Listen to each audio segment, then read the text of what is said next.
Ponta solta é um termo usado para se referir a algum mistério que nunca foi explicado ou alguma questão não resolvida em filmes, livros, séries e desenhos.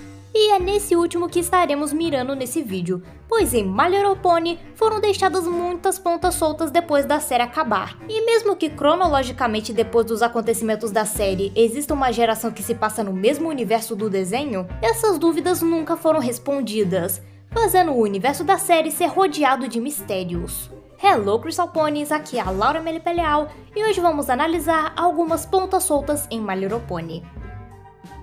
Um pequeno aviso, nesse vídeo não serão citadas as pontas soltas de Equestria Girls ou da G5, até porque eu já falei demais de Equestria Girls em outros vídeos, sem contar que os roteiristas com o tempo apenas deixaram a história de lado, então mesmo se Equestria Girls não tivesse sido cancelado, muitas dúvidas permaneceriam. E a G5, bom, ela teve sim suas falhas e furos de roteiro, mas como ela foi cancelada antes da sua história ser concluída, não é lá muito justo colocá-la aqui nessa lista específica. Até porque as pontas soltas da G5 dariam um vídeo à parte. Então vamos para a lista de verdade. O Discordia dispensa apresentações. Além dele ser o meu personagem favorito de My Little Pony, vários fãs pensam o mesmo. Tipo, se vocês repararem com o passar das temporadas, ele acabou virando um personagem tão recorrente que ele ofuscava as próprias protagonistas em alguns episódios. Mas um detalhe muito importante sobre esse personagem foi completamente ignorado, ao ponto de que a série acabou sem termos respostas. De onde o Discordia surgiu? Por que ele é tão poderoso? Na série é explicado que ele é a personificação do caos, por isso que ele surgiu e tem tantos poderes. Bom, na série é explicado que ele é invocado pelo caos, mas agora não sabemos exatamente de onde ele veio. Tipo, não só o Discordia, Draconecos em geral, pois até onde sabemos ele tem uma prima de outra dimensão que também é um Draconecos. E também é uma espécie de deusa do caos. Então, se ele tem uma prima, ele tem tios. E se ele tem tios, ele presumivelmente tem pais. Existem algumas teorias bem interessantes sobre ele ter sido criado pelo Grogar, ou então que ele foi um experimento fracassado de alguém que queria estudar a magia do caos, mas como eu disse, essas são só teorias. O que deixa a situação mais estranha é o fato de que foi lançada uma minissérie em quadrinhos chamada Fiendships Magic. Esses quadrinhos foram feitos para contar um pouco sobre a origem dos vilões mais populares de My Little Pony, e o Discordia nunca ganhou uma edição dessa minissérie, mesmo com ele sendo um dos antagonistas mais queridos pelos fãs. Olha, eu acredito que todo esse mistério sobre a origem do Discordia era pra ter sido mais explorada mais pra frente na série ou nos quadrinhos, e que os roteiristas tinham planos para se aprofundar nessa questão. Só que como a série estava frequentemente trocando de roteiristas, com a maioria nunca tendo assistido a própria série, essa ideia nunca foi pra frente. Mas isso é apenas fanfic da minha cabeça. Talvez eles não tinham nada planejado para o personagem e como a série acabou, eles não tiveram tempo pra pensar em nada. Nunca saberemos.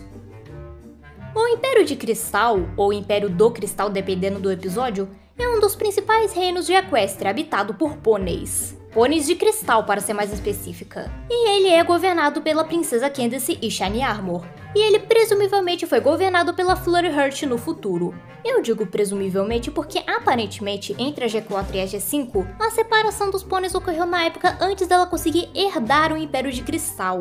Então não sabemos se ela chegou a ser uma princesa ou a separação impediu que isso acontecesse. Bom, o Império de Cristal tem uma cultura rica e ele é um dos reinos mais antigos, pois ele aparentemente já existia antes mesmo da fundação de Equestria. Mas se juntarmos todas as informações que temos desse reino, podemos concluir que a sua origem é muito confusa. Pois no Diário das Duas Irmãs que eu analisei recentemente aqui no canal, é dito que o Império de Cristal surgiu quando a Princesa Amor encontrou o coração de cristal na caverna de um dragão e depositou todo o seu amor nele.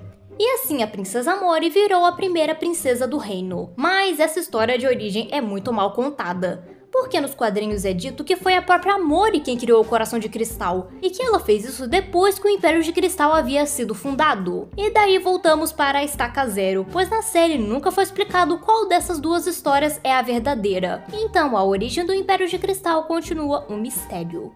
Uma pequena menção honrosa que eu não sei se isso se encaixa como uma ponta solta ou um furo de roteiro, já que na G5 é mostrado que as irmãs Celeste e Luna nasceram em um reino só de helicórnios. E tá, eu sei que o Diário das Duas Irmãs não é uma fonte muito confiável, porque esse livro tá cheio de inconsistências, mas ele foi a primeira coisa que realmente contava algo sobre o passado das irmãs, e nele é dito que ambas foram declaradas governadoras de Equestria por serem alicórnios. Então, como isso aconteceu, sendo que elas supostamente vieram de um reino só de alicórnios? Aí que fica a dúvida, a história de origem delas na G5 que tá errada, ou tem alguma coisa que justifique essa escolha? Essa dúvida nunca foi respondida. Então acho que vocês vão ter que continuar consumindo as minhas teorias malucas. E ao contrário desses tópicos que eu mencionei, o nosso vídeo vai ficando por aqui sem nenhuma ponta solta. Eu espero que vocês tenham gostado. Sim, eu sei que eu deixei muita coisa de fora, porque afinal de contas My Little Pony era uma série muito extensa, e muitas dúvidas não tiveram tempo para serem respondidas, mas pode ter certeza que a maioria delas eu já abordei em outros vídeos do canal, ou então são temas bem complexos que daria pra fazer um vídeo inteiro só sobre eles. Então se você quer mais vídeos de eu explorando essas questões, é só você deixar o like e se inscrever no canal caso não seja inscrito e ativar o sininho das notificações, porque afinal sem sininho ativado, o YouTube não vai te avisar quando eu postar os próximos vídeos. Muito obrigada aos membros do canal por estarem me apoiando todo mês e por serem incríveis. Tchau, até os próximos vídeos!